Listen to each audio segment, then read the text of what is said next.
My name is Christian Puckett. This is Peacekeeper.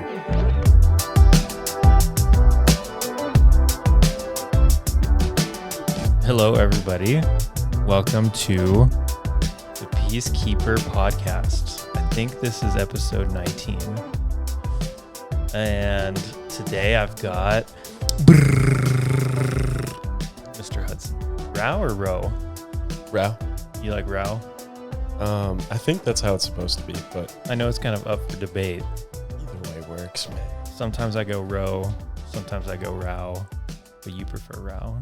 Yeah, I stopped correcting people though, because technically row is right. So, Yeah, it looks right yeah. and sounds right.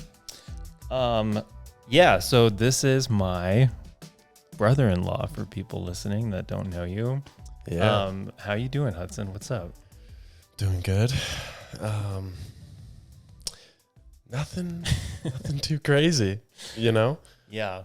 It's funny being in my old room. Yeah, I was about to say, you used to live in this room, Yeah. and I kicked you out. No, I didn't. No, once the baby came, Yeah. I guess, yeah, you moved into Viga, my parents' house. Mm-hmm. How's that going? It's kind of like the Wild West out there. Yeah, you're in the desert. Yeah. Anything goes. There's quail. There's a lot of quail out there. Coyotes at night. It's fine. It's just really far away from like anything. Yeah, it's super far. Anything in Rio Rancho, anything crossing the river. Yeah. I'm kind of glad I don't live on that side of the river anymore. I don't blame you. So I guess for people listening, first of all, I'm changing when I post. I've been posting on Thursdays since I started, but looking at the YouTube analytics, it appears that most people are on YouTube on the weekends. And so moving forward, I'm going to be posting on Saturdays. So for people listening, this episode will be released on a Saturday. But that's the only sort of thing I wanted to say up front. So Hudson, pretend you're listening to this podcast Okay. and you don't know who Hudson is. How would you explain yourself? Oh man. Okay. I'll give an introduction, I guess. 21. 21. You know, Gen Z. Gen Z. That's really important. I am not in school. You lead with that pretty significantly. Not in school. Yeah, I feel like it's kind of important to make that distinction. Yeah. That's such a common question. Oh, you going to school? You in school? What are you doing with your life? You're working? I am working. Yeah. 9 to 5, you know, just like everybody else. No, you're not. Yeah. 9 to 5? Yeah, I'll do 9 to 5s. Oh, okay, but not every day. No. Okay, but okay, I got you. I was like, dang, that's a 9 to 5 schedule. I didn't know that. Working at Buffalo Exchange. Yeah. Oh, yeah. I work at Buffalo Exchange. You know, the hottest place to get all your vintage, Your fashion finds. fashion finds. It's going pretty well. It's pretty fun. Yeah. I don't really know what else. That's about it. That's the recap of That's the last gist. 3 years of my life, basically. Yeah. Let me ask you a question. What did you listen to on your way over here? I listened to a podcast. What was the podcast? It was that one I was telling you about. Podcast about List. Shout out to those guys. That's the name of the podcast? Yeah. Nice. It's just, you know, something to fill the void. That 30-minute drive over here. Yeah. Are you more of a podcast listener or a music listener, or does it kind of depend? I think it really depends. I listen to podcasts pretty often, but music is like the priority. Except for just recently, there hasn't been anything I have wanted to listen to, so I switch it up. But Yeah. I feel like that's pretty common. I feel like people get bored of their music. Yeah, go ahead. Oh, I was gonna say, what about you? What do you listen to? Yeah, it really depends on a lot of different factors. Like my mood, Mm. what kind of season I'm in, because I'll have pretty heavy podcast seasons Mm-hmm.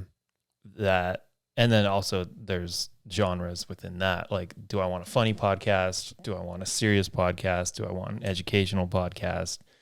Or do I feel like just listening to the stupidest, just like goofiest, doesn't matter, superficial content possible?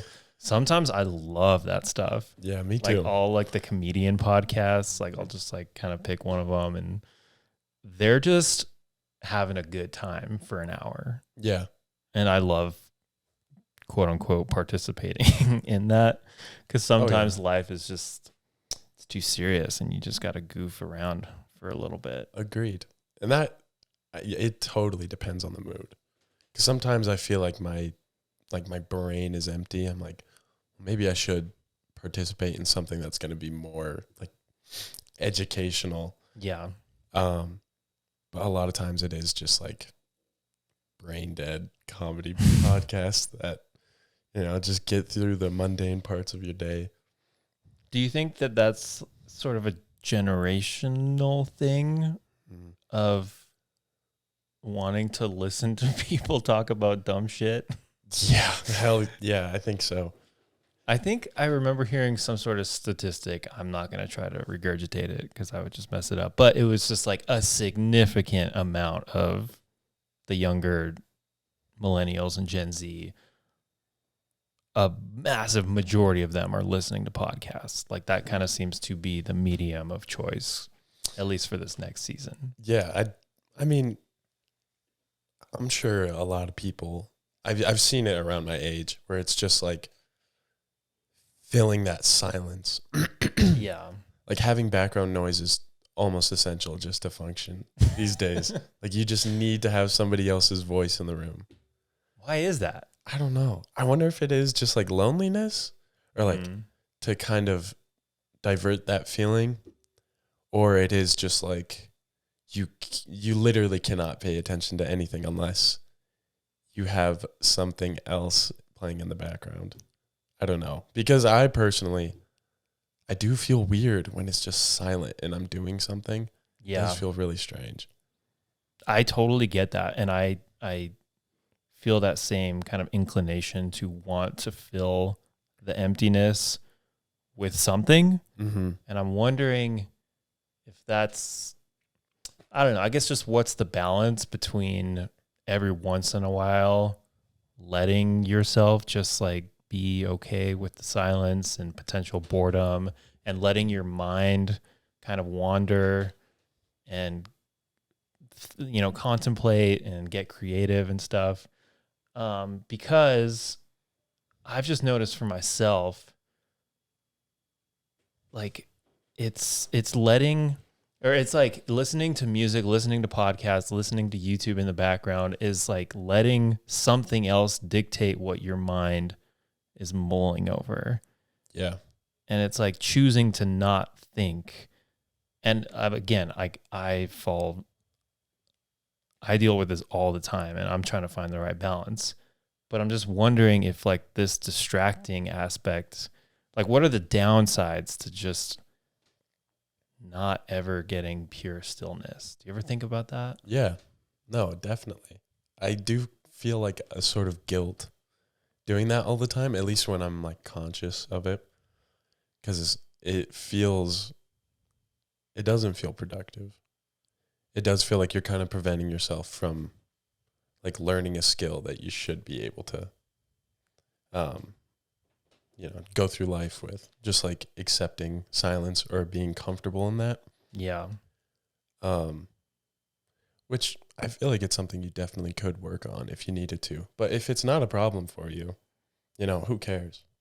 Do you think it's a problem for you? I feel like it is for me because I can zone out. Like I can Zonk. zonk out. I can become more invested in the background noise than what I'm doing, and that's an issue, I think. Yeah. I've been kind of practicing at work. I mean, I can have a speaker with me or, have a headphone in or something.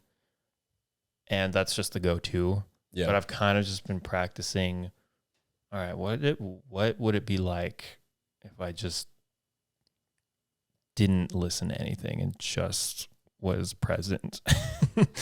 An old man, I think I had talked about this previously, but there's an old coworker of mine at work, and I asked him for just like a piece of advice. He's in his 60s, super cool guy. Yeah. And I asked him, I was like, yo, Bill, you're in your 60s. I'm like 20. I think I was like 25 at the time. I was like, can you give me a piece of advice? Just give me something. And he's like, yeah, man, pay attention. And that's it. Just pay attention. Okay. And I was like, dang, that's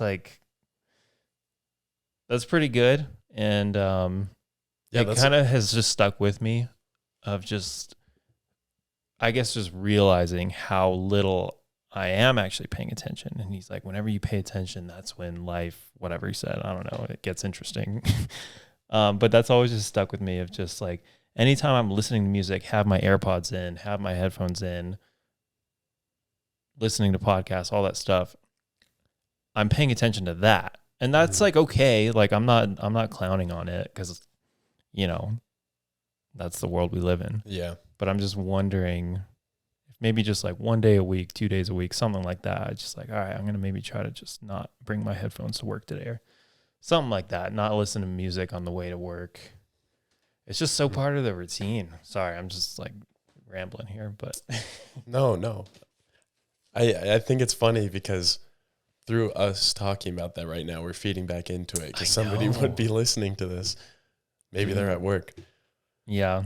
I think about that sometimes. Yeah. I'm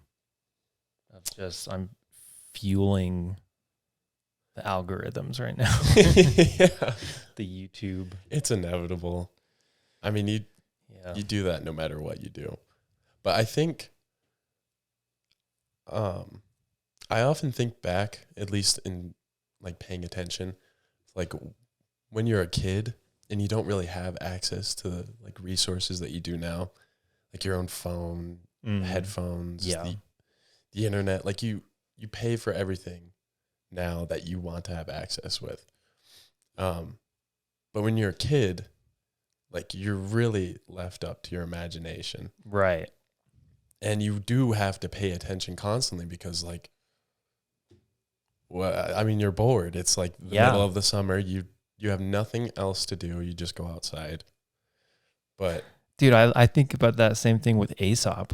Like I just see him, like I put him in his bed and then he just like sits there with a book and you can hear him talking to himself and I don't know, exploring or whatever. Yeah.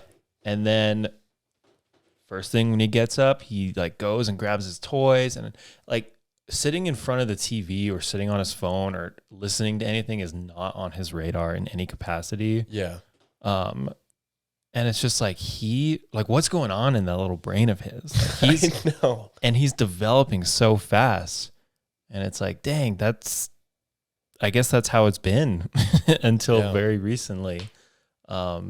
Just like the idea of being bored is kind of history. That's in some aspects. Yeah, boredom there's so many ways to escape it. There's so many ways. I feel like when you are bored, then it does come back to that like inner monologue, or at least like those thoughts that you do avoid. Yeah, introspection. Oh, dude, that's what like the float tank does for me. Oh, have you done a float tank? No, I've thought about it, but I'm a little intimidated. It's just, I mean, I've had one or two kind of freakouts in a float tank. One of them I was super high. I got super blasted.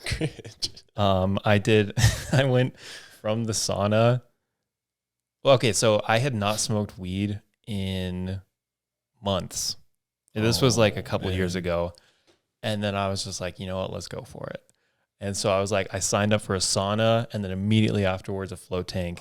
And then right before the sauna, I got way too stoned. And then in the sauna, I stepped in and then realized I can't do this. So I literally stepped out of the sauna because it's in this room where the sauna is like half of the room and then the other half is non-sauna. Yeah. But I just like sat in the non-sauna part for the entire 45 minutes and then immediately went into the float tank. The float tank went a little bit smoother, but I think at the time I was dealing with a lot of anxiety and stress and I was not really addressing it. And, you know, just kind of putting a mental block on it. And then the float tank, and I guess the sauna too, there's no escaping it because you don't have your phone. You can't listen to anything. And it's just you in your head and absolute stillness and quiet for an hour. Yeah. And so it's like, hey, buddy, you're going to think on things that you've been neglecting. Yeah. But it's just essentially, it's just forced meditation because it's virtually impossible to get that amount of quiet in like the society we live in right now. Totally. It mutes or like dulls down your senses. Yeah, everything is just like there's always something. You know, you got the heater, you got the dogs barking, you got your music playing in the background, whatever it is. But to just like be in pure quiet, it's just like, ooh, it's a nice treat. Now I crave it. I love it. But there's been a few times where I was like, ooh, just a little too much. Too much. Okay, so you're 21. Yeah. Yes.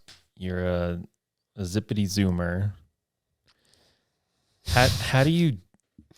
Yep. I've been kind of asking people around my age, or I don't know. I'm still sort of don't know how to classify myself. Am I a millennial? Am I a zoomer? I'm on the cusp. I was born in 1995. I don't know. I think you kind of are on the cusp. You're like in between. Yeah. So I guess I can speak for both sides to a little bit extent. Yeah. I'm not fully either one, but I have a little bit of both. This amount of content that I'm consuming on a daily, weekly, yearly basis, it's doing something to my brain. Yeah. What is it doing to my brain? Well, I'm in therapy. Yeah. I guess I'm not on any sort of medication. But I know a lot of people are. I'm just wondering if you think on that, or if you have ways of dealing with the amount of content that's just being like pushed at you on a given day. Like, do you think about content overload ever? Yeah. I mean, I feel it more than anything. I get to a point where I have consumed too much. And I witness myself kind of spiraling, just like trying to find something that'll grasp my attention. And that's when it's like, okay, I need to like take a step back and like figure something else out. Yeah. And that's really, I feel like that's the unhealthy portion, is like when you are aware of how much content you have consumed, or if it's like too much. How do you escape it? Just find something else to do, I guess. Usually. I find that I'm like, okay, I'm on my phone too much. I'm going to get on my computer. Or like, all right, I'm going to go for a walk and listen. Like, I'm just moving from device to device to device. Yeah. It's like, I got to just like, okay, I'm leaving all my technology at my house and going for a walk or something. Yeah. Like, that's kind of my go-to. Dude, you need some hobbies. Yeah. Go, I don't know, play tennis. Dude, I love tennis. Go down to the courts and like join a league or something. Yeah. You're into climbing. Are you still climbing? Yeah.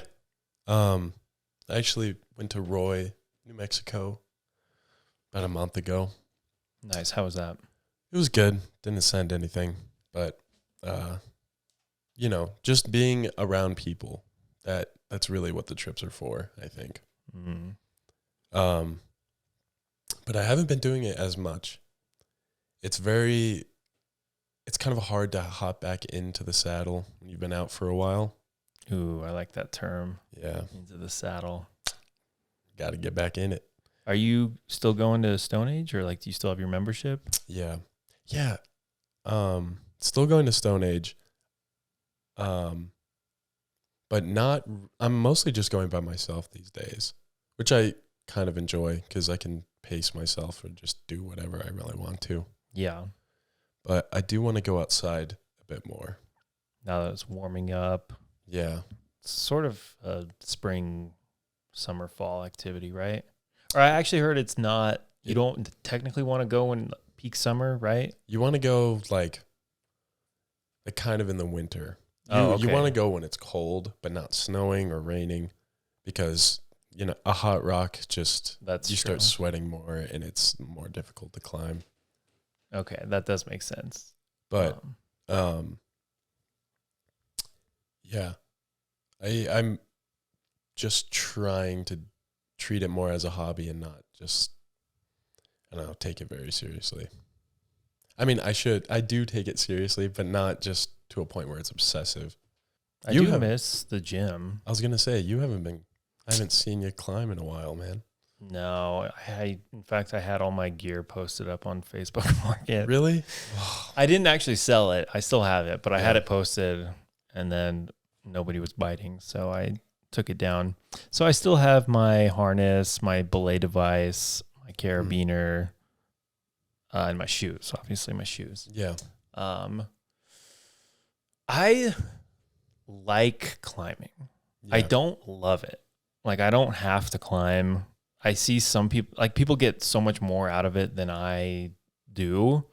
And if I am going to go, I'm probably just going to go by myself. Like, I don't know. I'm kind of an antisocial person. And so the community aspect of it is nice in some ways, but I guess I just don't have like a core group of homies that are all going and we're meeting at the same time and then we'll go out to eat afterwards, or like, that's pretty important. I think, regardless of any hobby, is just, I guess, having your own kind of small community where you all are kind of in the same like skill group or level where you're all learning and progressing together. I feel like that is pretty important to anything you really do. That's how it was with skateboarding for me growing up. And once I took a break and stopped, the progress for me halted, but everybody else kept going. Yeah. And then there was it just like, it didn't mash up. So I just kind of stopped going. When's the last time you skateboarded? Like really skateboarded? Probably like 6 months ago. It's been a while. Do you think you have your board still? You just like it's collecting dust, or is it here? No, it got stolen. It got stolen? Yeah, it got stolen out of my truck. Okay, I remember that now. Yeah. Dang, that sucks. Yeah, I've had like 3 or 4 boards stolen out of that truck. I have 2 skateboards here. Yeah. And I'm guessing one of them is yours because I only have one. So. Is it the little like penny board looking one? No, it looks like a legit skateboard or like an actual deck. I think that might be Campbell's. Okay. I think that's what. Well, let's be honest. Campbell's not going to go. He's not going to. Yeah, I got a wedding gift from all my friends. They went to like the Silver skate shop or one of the skate shops. I think it's the one in the Heights. And they just like built me out a decked out deck. And it was super sick, but unfortunately I have not really put it to good use. I think skateboarding these days is too high risk for me. I don't feel like breaking my wrists. Yeah. How many injuries have you had skateboarding? Surprisingly, not too many. I broke this wrist twice. That's a lot already. But I don't know. I definitely do feel that as well. It is just such a risk sometimes. And just a bunch of crap to deal with. I mean, breaking your wrist hurts, but just being in a cast sucks. It sucks. Actually, you know what? I broke my elbow. I forgot. Longboarding. Dang, dude. A long time ago. It was in Nashville. And I was with my dad. And he's like, hey, let's go. He saw this hill. And he's like, let's go longboarding. Let's go bomb it. And yeah, exactly. And so he dropped me off at the top. And then he drove down. And I followed behind him in the longboard. And then literally 20 feet into it. Damn. Wobble. And then freaking face planted on the cement. And then I remember my dad saying that he literally saw the entire thing in the rear view mirror. Oh my God. And then he felt so bad because he's just like, oh shoot. Like he should have seen it coming. But yeah, I got like a compound fracture, something like that. Your elbow? Was it like hanging down? No, it wasn't that bad. In fact, like it hurt and I couldn't move it. And then I was only in a cast for like 3 weeks because it was just like a hairline fracture. But it still fucking hurt. And then my entire back was just road rash. Ouch, dude. And that, I still have the scars from it. I've skateboarded essentially my entire life, or I had skateboarded my entire life. I did have a nice group of homies. We would hit the Calvary skate park all the time, Cibola, the Rio Rancho parks. Yeah. And that was fun, but I've just like, I have no desire to do that anymore. Yeah. And if I am going to do something like that, I'm probably just going to ride a bike or use something with handles just for more stability. Dude, you have responsibilities now. Oh, yeah. You can't be, risking your bones like that.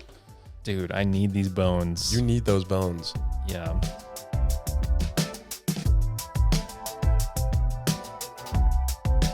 So, do you want to talk about your mom a little bit? Yeah, we could. We could? Yeah, okay. I'm fine with it. We don't have to be on it for too long because I have a bunch of other stuff too.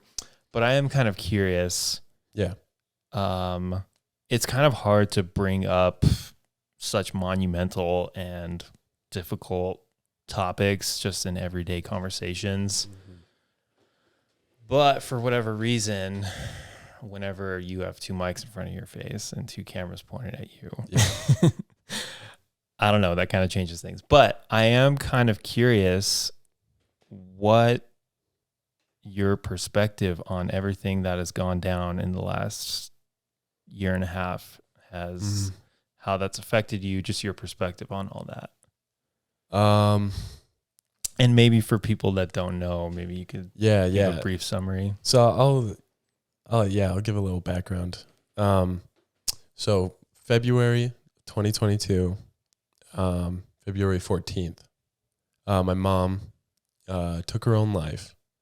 She did it. Yeah, I know. Brutal. Really heavy. She did it in the house that I grew up in. I won't go into too much detail, but she passed away relatively peacefully. It wasn't brutal or gruesome, Yeah. But so much had changed from that point forward. Just immediately from the get-go, I was like, okay, like, my sisters, my brother, my dad, we all just immediately were like, okay, let's sell the house. Let's move on from this. Let's just let's move past this as fast as we can. Like almost like we were all mentally kind of prepared for it to happen, but we just didn't know when. That's brutal. And so when it when she did eventually, take her own life, it was like, okay, we know exactly what to do, which is kind of a weird place to be in. But now, like a year later, after, surfacing a lot more stuff and learning about a lot of skeletons like in the closet, I think we all agree, like us kids, it wasn't that simple, or like our perspectives of things were not as straightforward as we thought. But I think the strangest part is just not having that home anymore. It's gone. It's sold. Yeah, it's sold. I don't even know who owns it. Do you have any memories from your childhood not in that home? No, I was born there. Like Wow. Basically up until like December 2021, I had lived there most of my life, or my entire life. Yeah. And so it is just kind of weird being a bystander now and just driving past it. Yeah. And just seeing like the little changes that people do to it. But yeah, I guess I should ask, like, I could go on about this just forever. I can go off on a tangent, but like, do you have anything like specifically that you were curious about, like that you've always wanted to ask just about like my mom or the situation? Not to put you on the spot, but. Oh, sure. I mean, I guess I still have both my parents. Yeah. And I don't know what it's like to lose a parent. And I think so when it initially happened, whenever your mom had passed away, obviously in the moment I was like, wow, like this is a tragedy. This is a disaster. How can this happen? Yada, yada, yada. But I feel like it's only recently that just how kind of monumental it is, or it was, is like actually kind of sinking in, of just like, holy shit, like she took her own life. Like that's brutal. And I just think as time goes on, I'm realizing just the magnitude of what happened and how that's forever going to affect your life and the lives of your siblings. And so I'm just curious, what is that like from your perspective to lose your mom? I know that's such a big question, but like, you don't have a mom anymore. And so what is that like? It's,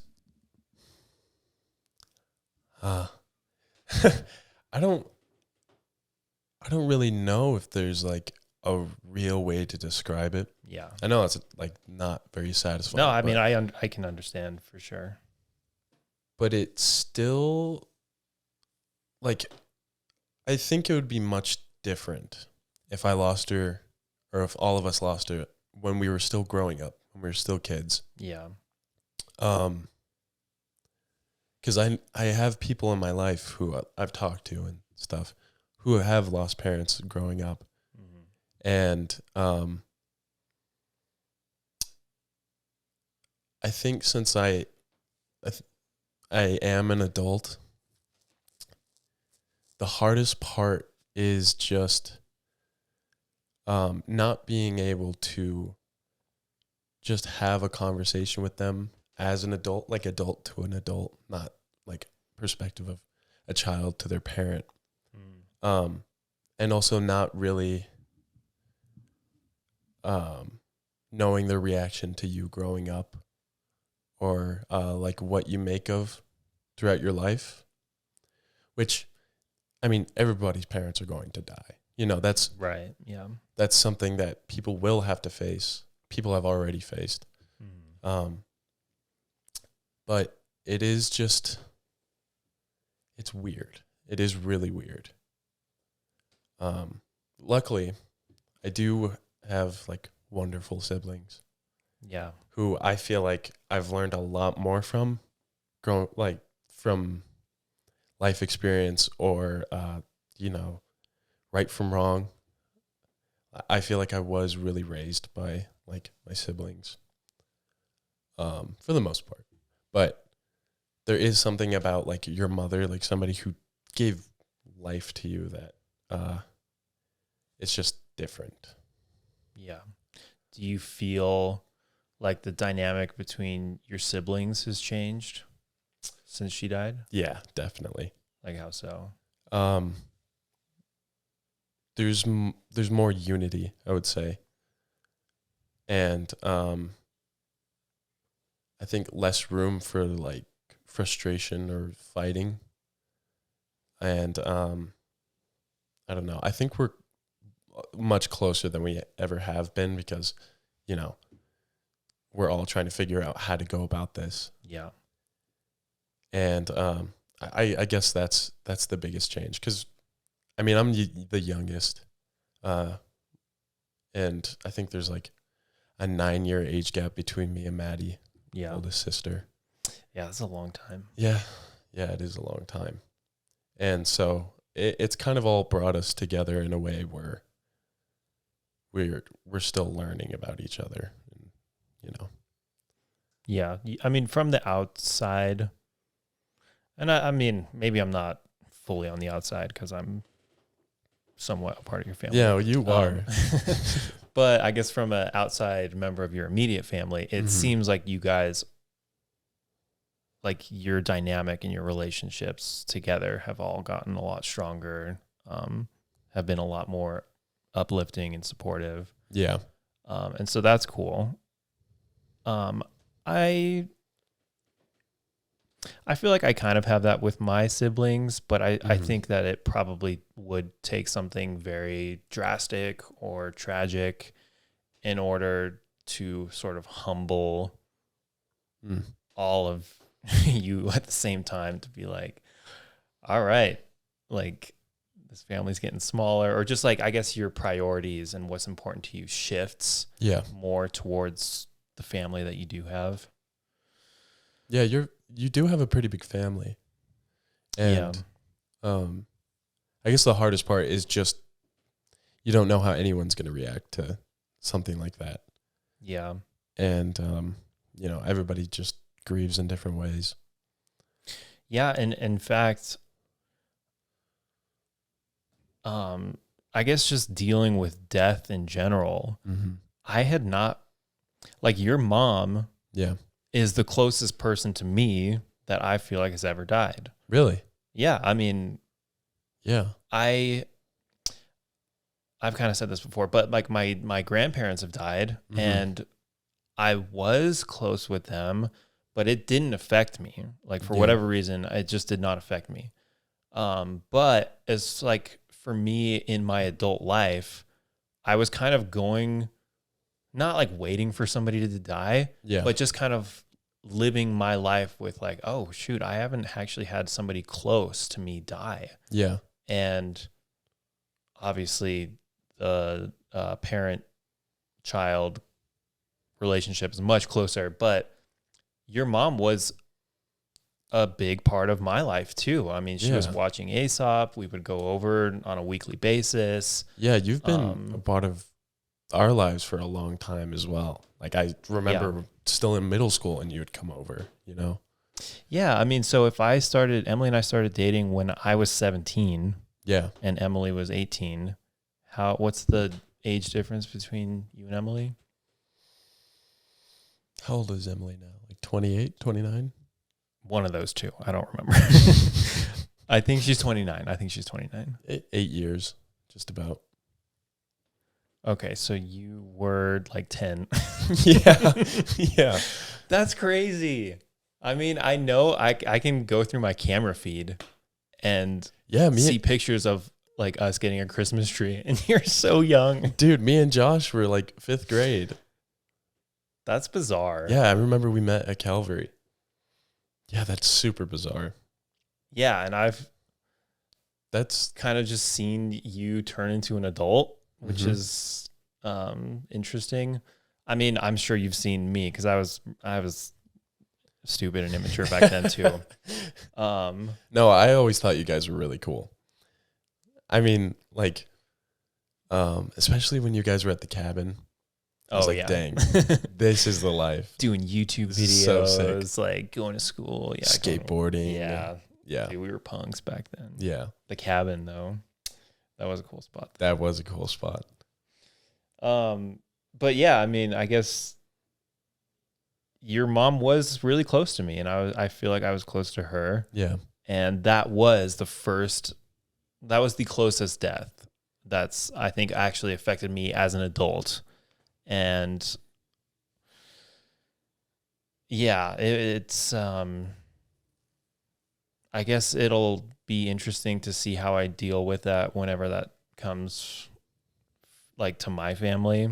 Yeah. Or like dealing with the loss of my own parents, or somebody closer to me. It's a heavy thought, and I even felt like I was prepared, but I know I said it earlier, but you never really know, because it's just like very sudden. And I think my perspective, I mean, of course you have, like, I was heartbroken, but also, like, my mom wasn't really a perfect person, but also she never really, I mean, I always felt loved by her, you know? Mm-hmm. And she had so many ailments and problems in her life that she didn't really have a support system for, or at least a consistent one. And, you know, having arthritis for like 20 years, you know, fibromyalgia, and just like so many chronic pain illnesses, and like not really having a way to fix it. Yeah. That just takes such a toll. And so in a way, I feel like she's probably more at peace at this moment than like that constant struggle of waking up every morning and just, how am I going to deal with this? Yeah. How am I going to be today? Am I going to take these medications? Am I going to get whatever drunk? Am I going to get high? Yeah. Am I going to, I don't know, get up out of bed at all? Yeah. Like, yeah, she was very both physically and mentally plagued. Yeah. It seemed. She really was, like, I don't know, just chaos or just inconsistent, which is, you know, I love her to death. I will never not love my mom. One of the funniest people I know, or I knew, you know. But yeah, she had way too much going on in her life that people just did not understand or were not able to see. It was just closeted. It was behind closed doors. Right.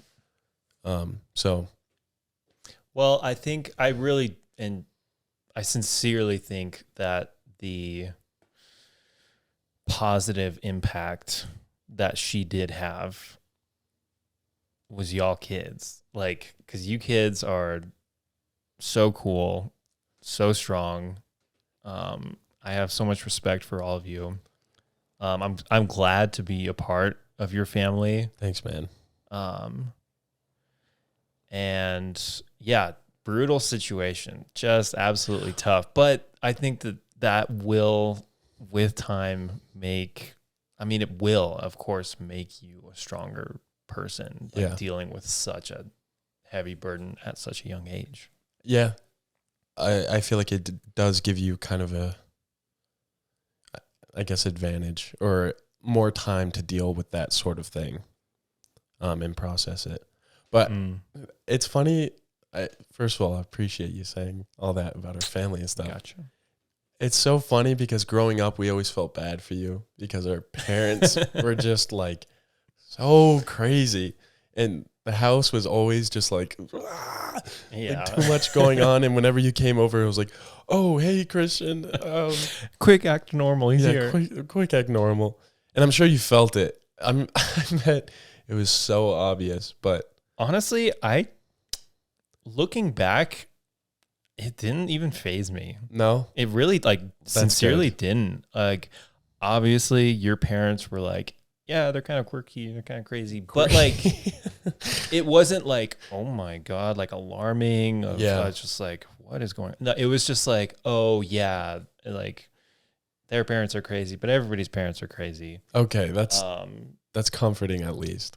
Yeah, it wasn't until I got a little bit older and had been around for years and years and years where I started to kind of pick up on some things that were potentially off color, but Yeah.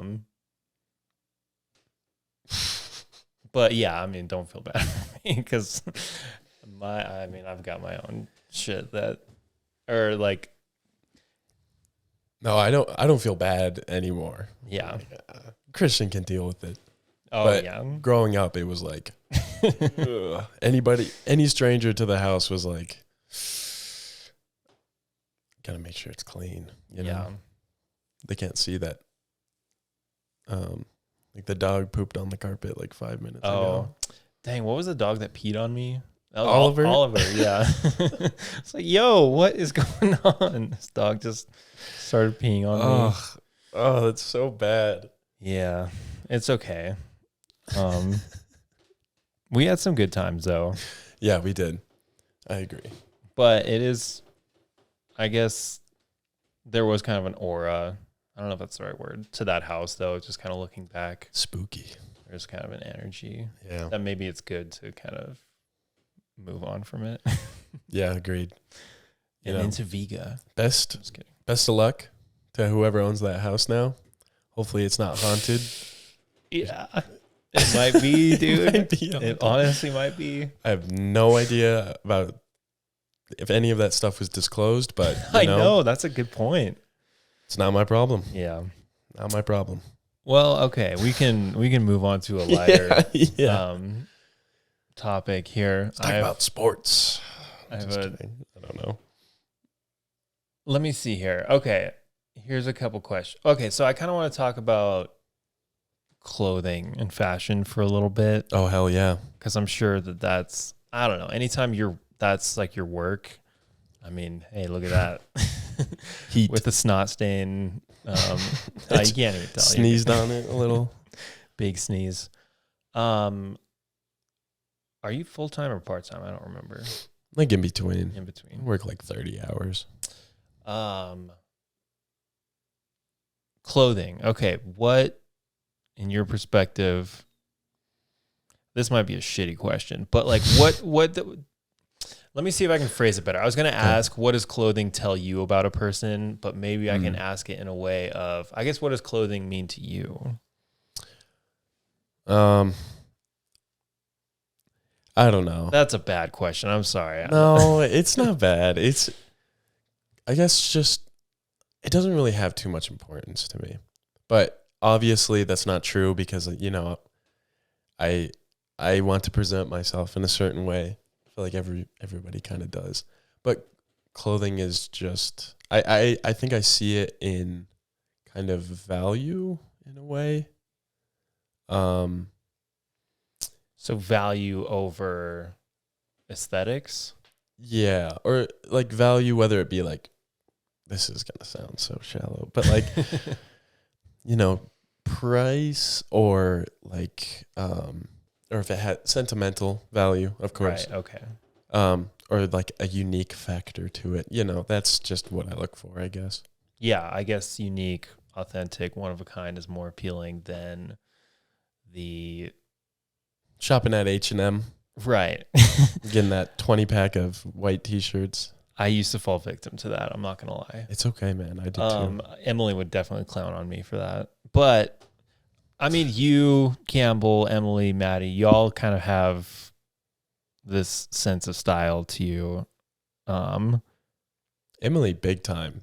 Emily, big time. She was definitely like an inspiration for clothing for me.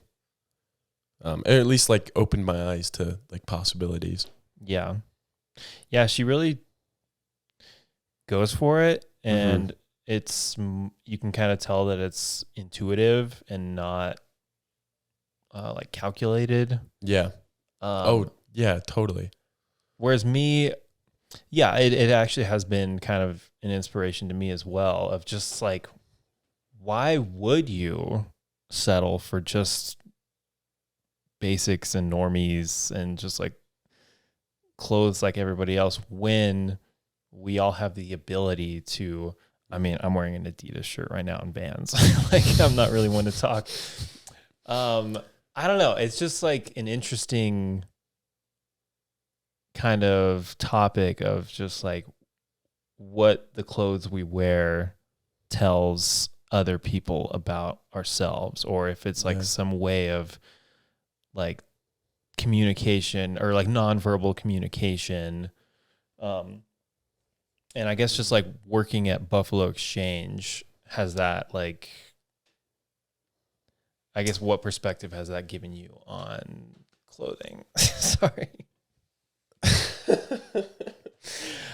I'm working on my question formatting. This is all trial. It's okay. That was just the worst question I've ever heard in my. No. I think you can really tell somebody's like genuine through what they wear. At least in my perspective, because when it comes down to it, it is just vanity. But when you see a dude coming in wearing, let's say, like Carhartt, right? Working class brand, whatever. They're meant to last a really long time. And you can tell somebody who actually uses it for their functionality versus their vanity, you know? Right. Me, for example, like I'll wear those pants because I'm like, oh yeah, they're straight leg. They fit the way I want them to. But I could definitely see somebody looking at me and be like, this kid hasn't worked a damn day in his life.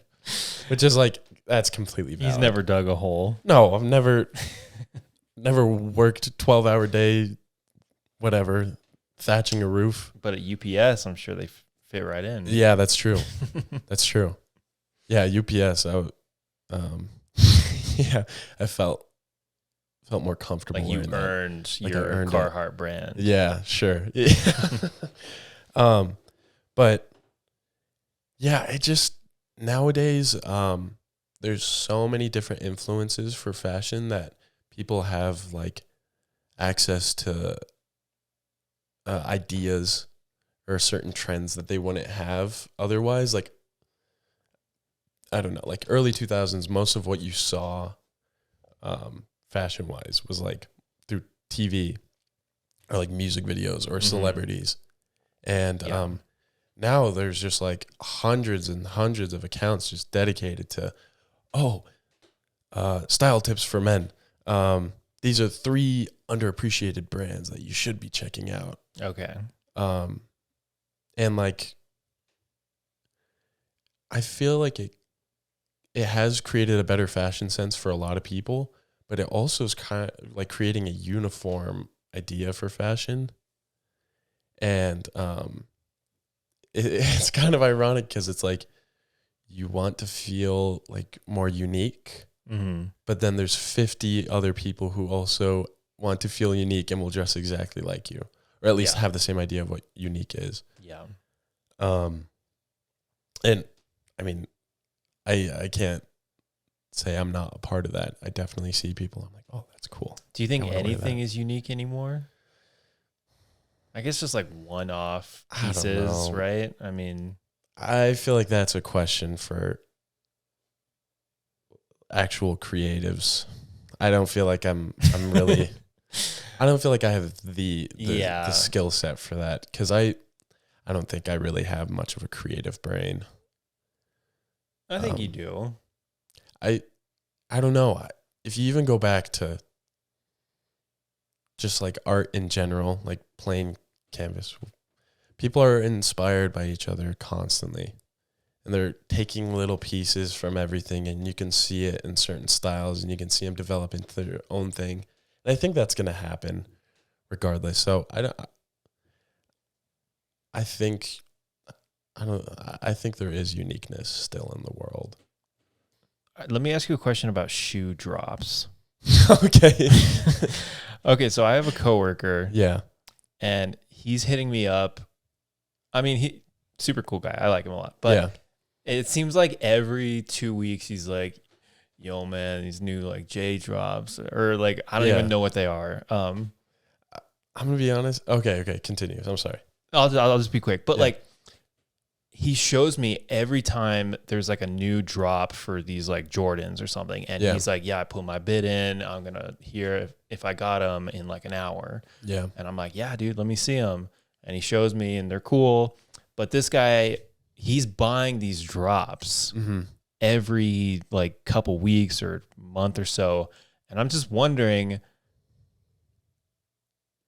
Okay, I guess just like the model or the format. Yeah. I'm just wondering is it even up to chance at all, or is everybody essentially guaranteed to get the drop? Oh, it is up to chance. Okay, but like how much of it?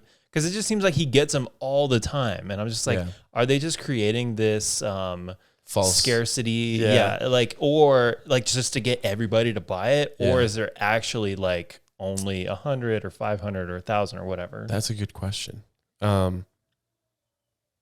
Dang, I don't really know, because I also have like sneakerhead friends. I wouldn't really consider myself that. I just like, I'm kind of a observer of it. Yeah. But I've seen them not get into those like raffles or drawings for it. And I've seen them get into it otherwise. And I feel like it is chance and there is like some randomness to it, but I don't know what. I don't think anybody knows. It probably varies from drop to drop. Yeah. But it's just like, I'm just like, dude, okay, you've gotten 98 out of 100. And every single time he's like, yeah, like these are going to be like worth like 500 or 1,000 soon or something like that. And I'm like, is that true? Like, do they appreciate that much? They do. I mean, depending I'm so foreign to that entire world. It's like it can be so risky. But sometimes they are, they can really go up in value depending on what they are. But I think they need to do that. They need to actually have a balance of like scarcity because of how much of an industry the secondhand market is with sneakers. Like we have stores here that are literally just dedicated to that. Yeah. Dedicated to reselling sneakers. And that's like apparent all over the United States and whatever, globally. But I feel like there is some sort of reward for people who are seasoned in that and that have been consistent with like getting drops or whatever. Like they're on the Nike app or something. I'm pretty sure the longer you have been on there, like there is some sort of like reward or balance for it. Okay. Interesting. Yeah. So you're kind of grandfathered in. They're like, oh, you spent a shit ton of money with us. Like, we know you're going to buy these shoes. Right. I think I wish I remembered the number he told me, but I asked him, I'm like, bro, how many pairs of shoes do you have? Oh my God. He's like, oh, hundreds. Like hundreds. I was like, holy shit. Yeah. It's an addiction for some people. Yeah. I can see it for sure. People don't even wear them sometimes. But yeah. Get your money. If you're selling them, Yeah. Those shoes are going to be bought regardless, so most of the time. Yeah. Yeah, I'm not a big... Sometimes I'll have seasons of caring about what I wear, and then other seasons I'm just like, fuck it. I'm just like going to work every day and coming home, and like I'm not trying to impress anybody, or I'm not even running into people that would care. If I may be selfish for a minute, from your perspective, what kind of style do you think me personally what you fall into? Or okay, what I fall into, and then what you think I guess look best in, or could kind of, or you like styles that you could see me that you think would maybe resonate with me. Yeah. I think you do kind of fall more on the functionality side of clothing, especially recently. Like your life is kind of more shaped around work, kids, wife, all that stuff. And so you need clothes that are going to serve that, because you're constantly working in your yard. Yeah. You know, you got chickens to take care of. And throwing on my Carhartts makes me feel good. Yeah. Yeah. But also, you're staying warm and away from the elements. But there is still like, it's hard to shake like the kind of skater style. I feel like that is always a part of people, whether they did it for like a year to 10 years, still skateboarding. Mm-hmm. But when I have seen you wear like you have that really cool corduroy jacket and like a turtleneck. I'm not trying to sound like, cliche, but like when you dress up, I think you do it really well. So a little bit more elevated, a little bit more sophisticated. Yeah. Yeah, I did not sport the turtleneck all winter this year. And I have thrown it in the rotation for years and years and years, but this is the first year where I just like didn't throw it in the rotation. Yeah. Cause I think there are benefits to like that, just functionality, but, just wear whatever you feel like, suits your body and, the features of yourself. Yeah, I guess I was kind of bit by the skater bug. The bug, yeah. And it's never fully worn off. Like I think I'll always be a Vans person. I don't know why, but I just kind of, there's like comfort and familiarity with the Vans. Yeah. Above other brands. I've always been a Vans person. I've very much so within the last few years I've given up on skinny jeans. I was kind of holding on for a long time. Yeah, they're kind of out. Yeah, yeah. And like, I think there was like this one defining moment where I was at work. I was on the front end I was like a supervisor on the front end, and I was kind of wearing skinny jeans kind of a lot. And then I just like felt so stiff and kind of constrained. Yeah, constrained. And then I wore just the baggiest pants one day. Yeah. And then I was able to do a bunch of squats. And that was kind of the moment where I was just like, oh, I'm actually being held back by what I'm wearing because it's making me less mobile. And like whenever I wear more stretchy or loose pants, I'm so much more flexible and I can use my legs so much more that it's just like, oh, I'm starting to get it. Skinny jeans kind of suck. Yeah. Like they hold you back.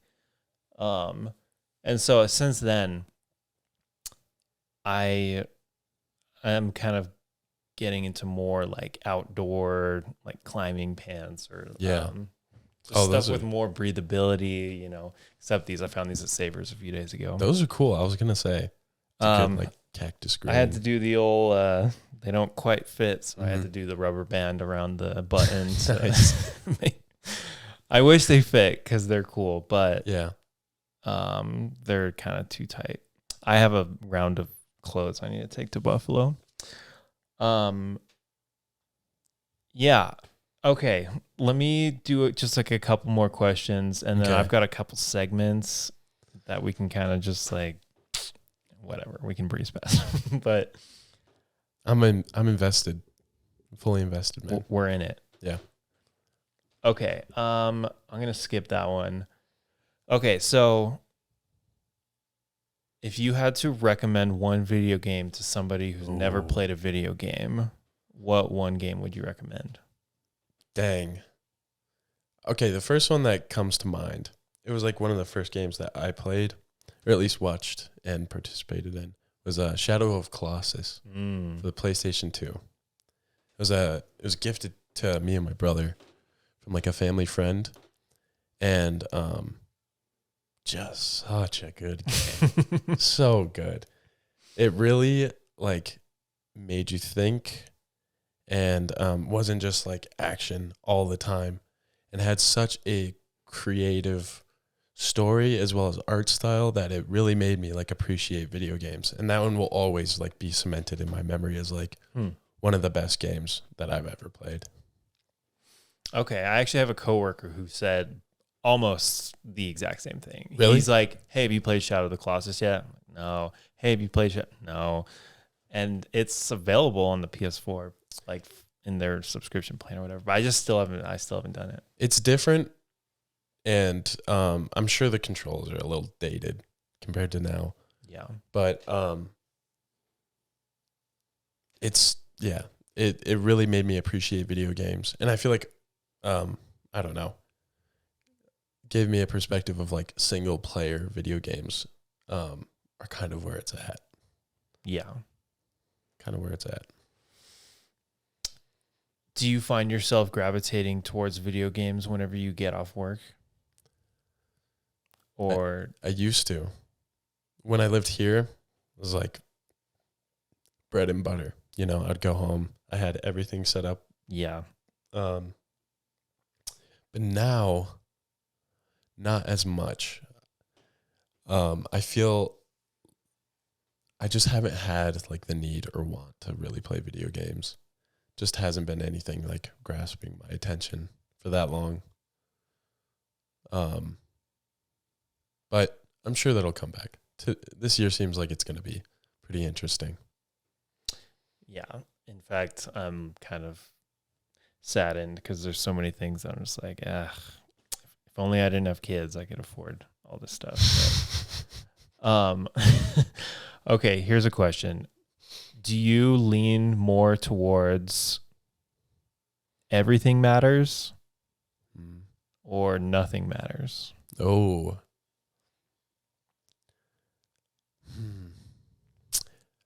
I don't know. I've had people in my life who were very nihilistic and like kind of forced that upon me. And it rubbed off in a way where it like I could see their perspective. But I can never really shake the feeling of like just having some sort of purpose for being on this planet. Yeah. So I would say like right in between. Because it really doesn't matter that much. But like I don't know. What you do does matter in the time that you are present right now. Maybe in the long run of things, like you won't be remembered, you know, whatever. You're going to be gone at that point. But like what you do and how you treat other people right now, that does matter. And like, you know, if you're not going to treat somebody right, that's going to come back and bite you in the ass, I feel. Yeah, it is kind of a balancing act because sometimes I am under the impression or the mindset it's just like, yeah, nothing matters. Like, yeah, we're just like a blink of an eye in existence. And then other times I'm like, yeah, everything actually does matter. And every action and choice we make on a daily basis is impactful in some capacity. Yeah. And I think in either direction you go, if you like fully go in either direction, it can have maybe a tendency to not be based in reality. I think somewhere in the middle actually is where, I don't know, I guess I'm just speaking for myself, but I kind of go back and forth on. Yeah, I think that's completely normal. It is pretty freeing to be like nihilistic in a way. Yeah. Because it's like, oh, nothing matters, but it doesn't mean that like everything is invalid. Right. Like you're still living, you're still having your experience, but it's like, oh, well, at the end of the day, we're all going to be dead. So at that point, like, where does it stop? Yeah, it can turn dark quick if you have a full nihilistic perspective. Yeah, and I almost pity that. Yeah, yeah. Okay, so 2 segments to end. Okay. first one is lows and highs. Mm-hmm. And I'm actually just realizing this, or I realized this last week, is that I've been asking guests, what is the lowest part of your week and what is the highest part of your week? Yeah. But I actually haven't been answering it for myself. So I'll just quickly. Yeah, I want to hear it. I should probably answer it first going forward, and then I'll throw it to the guest. And I didn't even necessarily think about this beforehand, which I probably should have. But okay, the lowest part of my week. Okay, actually, probably yesterday when I got off work, I felt like a complete buffoon. Mm-hmm. Like yesterday, Sundays are always very tough at Whole Foods because everybody requests Sundays off. And so it's always just really tight. And the first, essentially from opening till noon, it was kind of just very tight. And I was kind of like the main produce person until my boss got there at noon. And I know I worked, like, I feel confident that I work very hard at Whole Foods and I do exactly what I'm supposed to. And I guess I pride myself in being a good worker. Yeah. But I slipped up on one thing, like one responsibility that I had to do. Mm-hmm. I slipped up on it. And then I thought about it after I left work, and I was just like, we got a new like leader on our department. Yeah. He just started like within the last month, and I just like felt like I just fixated on that one thing that I missed, instead of focusing on, I mean, I was there for 8 hours and like 99% of the stuff was, anyway. So like, Yeah. I just like kind of, I didn't spiral, but I just like came home and I just felt so lousy, and it kind of, I just like had to go outside and do some of those wood chips. Yeah. And I ended up like texting him just like, hey man, sorry I forgot to do this. Like, I kind of simped out, but Sam. I just like, I get in my head about stupid shit sometimes. And then like I kind of over fixate on it. Yeah. And then I can't get it out of my head. Kind of working on my, or working through that with my therapist. But anyway, I was kind of in that headspace for like an hour, and then he texted me and was like, oh yeah, I'll just have somebody else do it. Like, thanks for texting me. And I was like, okay, cool. I don't have to stress out about it anymore.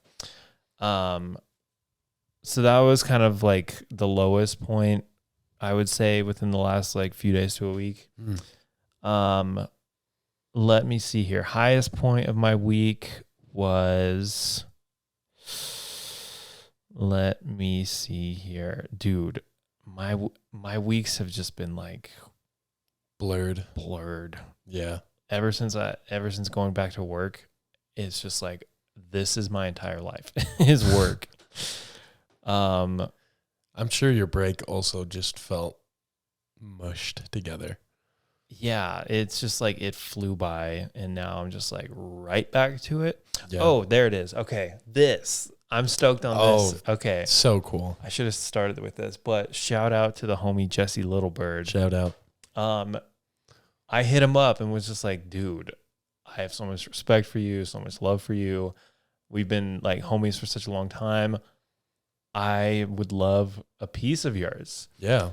But also, we're on a freaking tight budget right now, and this dude's like working, and like he's already taking off, but just like in the future, he's just gonna be like untouchable. But we finally got an original piece by the homie Jesse Littlebird. I'm so stoked on it. We went and got it framed. So cool. And I'll probably just have it here for the meantime. I'm going to move it to that wall. And then the other homie, James Harper, is going to do a piece on this wall right here. But yeah, I was just super stoked because I just love original work, and I was just so blown away by him coming through with it. So that was the highest point of my week. And I'll toss it to you. Okay. That's a pretty good high, I would say. Yeah, I was stoked on it. I guess I'll start with the low. This week also did feel like nothing. Now that it's Monday, the week is just getting restarted. I guess for me, whenever I have a day off in between just working, I don't really have a good way of like biding my time. So this week, I think I woke up at like 9 and was not ready to get out of bed and just stayed on my phone for like 3 hours. Dang, that's a long time. 12 o'clock, just on my phone. Brutal. Just like the most depressing shit you can think of. Just bad. Yeah. And then once I got up, I'm like, I really don't have anything I need to do today. And then from that point on, it's like, okay, what do I do? Yeah. And that I hate feeling that. It really does just like dig at my core of like, damn, like these are the days that you are like taking advantage of. And like, at the peak or whatever of your youth, 21. Yeah. I'm staying in bed looking at YouTube and TikTok. Awful. Yeah. And so that was just like low. I felt like very depressed and like just a lot of kind of self-hatred towards that. Not hatred, but just like disappointment in myself. And those days do come and go for me, but they always stand out as just like an example of what I don't want. Right. What I don't want for myself. And I think that day I really didn't do anything. I maybe played Minecraft. Dude, I remember Nothing. those days, like especially during COVID.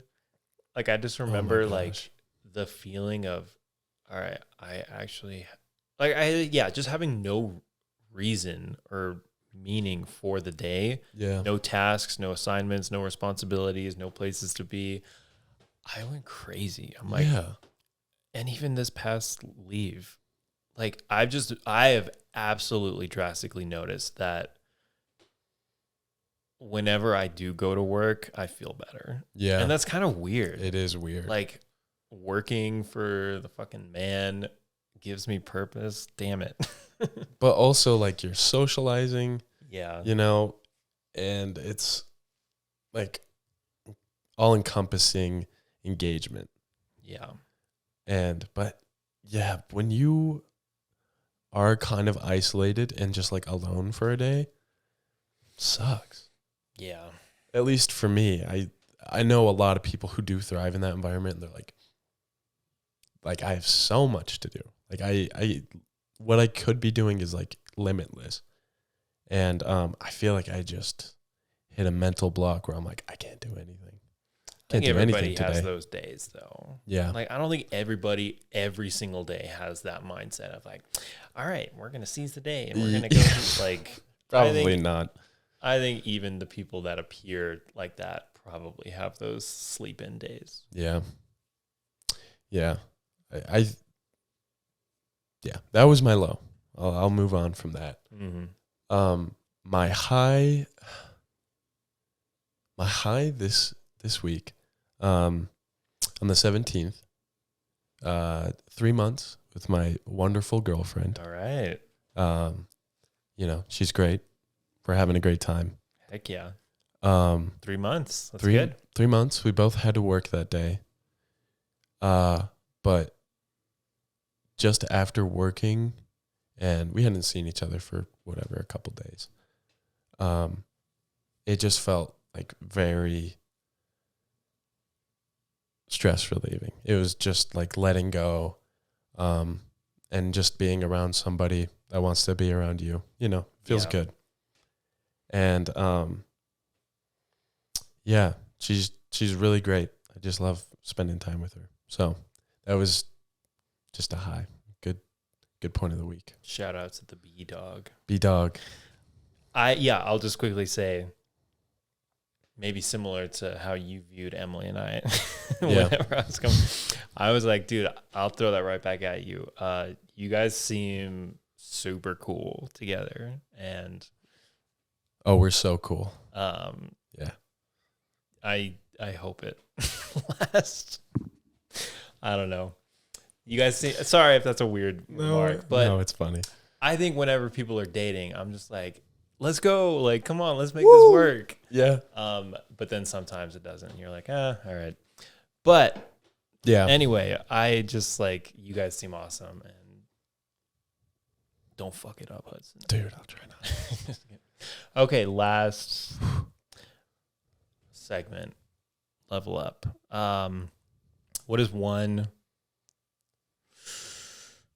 Okay, yeah. What is one practice or protocol or ritual that you perform on a daily or weekly basis that you believe has helped you or contributed to like better mental health or physical health, or just like has promoted well-being in your life? I want to give a funny answer. You can give a funny answer. But I want to give a serious answer. You can give both. I feel like, me personally, a thing that has been very beneficial is having control over my own food. I love cooking. I feel like that kind of exploration of taste, whatever, has been pretty beneficial in my life. Yeah. And at least having something that I know I can control and have consistency with, I've been really enjoying it. That's a good answer. Yeah. Was that the funny one, or was that the serious one? No, that was the serious one. Okay. The funny one would be like, I don't know, like chewing on my toenails, feeling very down to earth. And clipping your toes with your teeth. With my teeth. Yeah, I've done that. Using my molars and digging in there. But yeah, cooking. Okay. Cooking has been kind of my rock. Yeah, you have a full kitchen to yourself right now. I know, and a pretty good one. That's nice. Yeah, I stole one of your guys' knives. Never getting that back. Was it the red one? No. Was it the black one? Yes. Yeah, keep it. I don't care. That's a good answer. Yeah, I remember. Whenever I was 21, 22, living in the house full of roommates, that was one of the big things. Was I need a fridge to myself that's not disgusting and smelly and packed full of just like old milk and just like cakes from Flying Star. It's just like, it was just like you couldn't utilize it. Yeah. And the sink had dishes in it all the time. And I was just like, you know what? That's when Emily and I moved into the lofts together. And that was just so huge. Just like, all right, this is my space, and I can bring in the groceries I want. I can do the dishes whenever I need to, or just like, that was big. Yeah. And if you do it right, your food can be better than takeout that you're used to. 100%. And cheaper, way cheaper. I think that is such an issue with my generation. People just fucking eat out all the time. Yeah. Sometimes it's, now I sound like a boomer with my generation. I don't know the quality. Dude, we need to preach, man. No, I 100% agree. I think people say that eating healthy or clean, or even just like cooking at home, like it's so much cheaper than eating out all the time. Eating out will kill your budget. True. And yeah, I think that's definitely something that if people are looking to improve that, then start cooking at home. And it's such a human thing. Like everybody eats. You have to. Yeah. So regardless, it's something that you can just, make little changes and, improve your quality of life. At least that's what I think. It's improved mine. Yeah. Dude, good answer. That was my favorite answer so far, because every time I've asked that, people have said exercise. Yeah. And that's cool, because I agree. Agreed. Yeah. But I definitely resonate with that. Yeah. Don't buy an air fryer. No? I've actually never used one. I hate those things. I don't know why. I'm just like, What is it exactly? it's like a convection oven. It's basically what it is. So it's just no oil, Yeah. and it's just like heating up the environment? Basically. Okay. Frying the air. Air fryer. Okay. I don't know. Yeah, I've never used one. I've heard from different people that they're cool. Some Yeah. people say they're trash, but I think they are. I mean, I think it is a pretty useful thing if you're just like making food on the go. Like you don't really have time to sit down and do it. But, I don't think I'll use one. But that's okay. dang. Okay, so now that you're saying it, I'm like kind of realizing how much of a ritual that is for me without me even realizing it. Because I cook 95% of my meals. Yeah. And it's like it's one of the first things I do when I get up, and I'll usually do one or two like in the afternoon or evening. Yeah. And maybe it's just like so a part of my habits, and I've like built that into my routine that I don't even think about it anymore. But if I didn't have that, that would be very difficult for me. Yeah.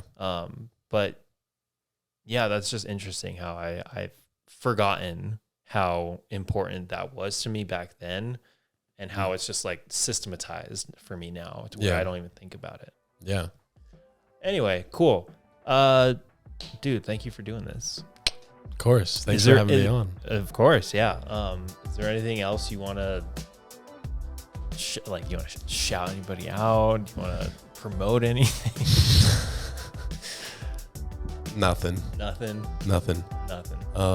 Good. Yeah. Yeah, I don't. I'm just happy to be here. Yeah. Well, do you even want me to put your Instagram down below? Yeah. Okay. Instagram. Is it like private? It is private. Okay. But, You'll probably accept it. if you want to follow me, Hud Row, no space. That's me on Instagram. Link below. Yeah, that's it. Cool. All right. Well, thank you for listening, everybody, and thank you for watching. To the people that watched, shout out to Hudson. I'll give a shout out to you right now. All right, that's it. I gotta pee. Let's go. All right, the end.